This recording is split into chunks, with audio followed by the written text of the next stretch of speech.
আজিৰ প্ৰগ্ৰামটো বিশেষকৈ ইয়াত হ'বলগীয়া যিটো অধিৱেশন হ'ব, ইয়াত এখন ডাঙৰ অধিৱেশন হোৱাৰ কথা আছে, য'ত 50,000-ৰ পৰা 1 লাখলৈকে মানুহ ইয়াতে সমবেত হোৱাৰ এটা আয়োজন চলিছে। ইয়াত তাৰ উপলক্ষে ইয়াত যাতে অপায় অমংগল যাতে নহয়, তাৰ কাৰণে এভাগ পূজা অৰ্পণ কৰা হৈছে। আৰু প্ৰিভেইলিং যিটো ছিটুৱেশ্যন ইয়াতে PGR VGR লৈ পেলাই যিটো পৰিস্থিতি হৈ আছে, এই পৰিস্থিতিক লৈ পেলাই মানুহৰ মাজত এটা শংকাৰ ভাৱ এটা চলি আছে। গতিকে এই অপায় অমংগলবিলাক যাতে নহয়, এই গোটেই পৰিস্থিতিবিলাক যাতে নিয়ন্ত্ৰণাধীন হৈ থাকে বা ইয়াত শান্তি সম্প্ৰীতি যাতে বাজি থাকে, তাৰ কাৰণে আজি এই পূজাভাগ দিয়া হৈছে।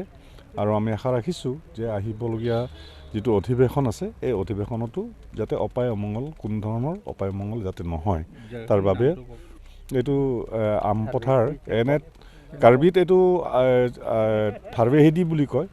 মানে থাৰ্বেহেদিৰ এটা তাৎপৰ্য আছে। ইয়াতে এটা বৃহৎ এজোপা আম আছিলে। সেই আমৰ তলিত হোৱা যিখন পথাৰ, তাৰ নামেই হৈছে থাৰ্বে মানে আম, হিদি মানে পথাৰ, তাৰমানে আম পথাৰ। সেইটো ভাৱান্তৰ কৰি পেলাই কৰি পেলাই এতিয়া আম পথাৰ হিচাপে মানুহখিনিয়ে জানে। নমস্কাৰ, মোৰ নাম হাৰসিং বে। মই লাংমিপি আমাং জৰবে গাঁও ভিলেজ হেডমেন হয় তথা গাঁওবুঢ়া হয়। তাৰমানে আজি আমাৰ ইয়াত থাৰ্বেদি তথা আমপথাৰ আমি এটা পূজা কৰিছোঁ, ৰাজহুৱা পূজা। এই পূজাখন আমি কিয় পাতিবলগীয়া হৈছে, তাৰমানে অহা 8 জানুৱাৰী আমাৰ ইয়াত কাৰ্বি সংহাৰী ধৰ্মময়ৰ পৰা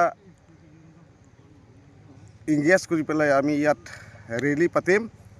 এই কাৰ্বি সংহাৰী ধৰ্মময়ৰ পৰা কাৰ্বি কা ফিজু আমে বুলি আমি পাতিম। সেই পাতাৰ দিনা 8 তাৰিখে 8 জানুৱাৰীয়ে পূব পশ্চিম উত্তৰ দক্ষিণ পৰা অহা কাৰ্বি তথা নীলিপ লুম্বাজং ডিফু তথা চিনথং আমৰিৰ পৰা বহুতো মানুহ ইয়াত গোট খাব। এই গোট খোৱাৰ কাৰণে কোনোবাই গাড়ী, বাছ, ট্ৰাক, মিনি বাছ তথা অন্যান্য গাড়ীৰ পৰা আহিব। ইয়াত যাতে এই অহাবিলাক যাতে গাড়ী নষ্ট নহয়, যাতে ইয়াত আহি পেলাই কিবা বেমাৰ চেমাৰ নহয়, সেই আশীৰ্বাদ আমি নকবাৰী লংৰি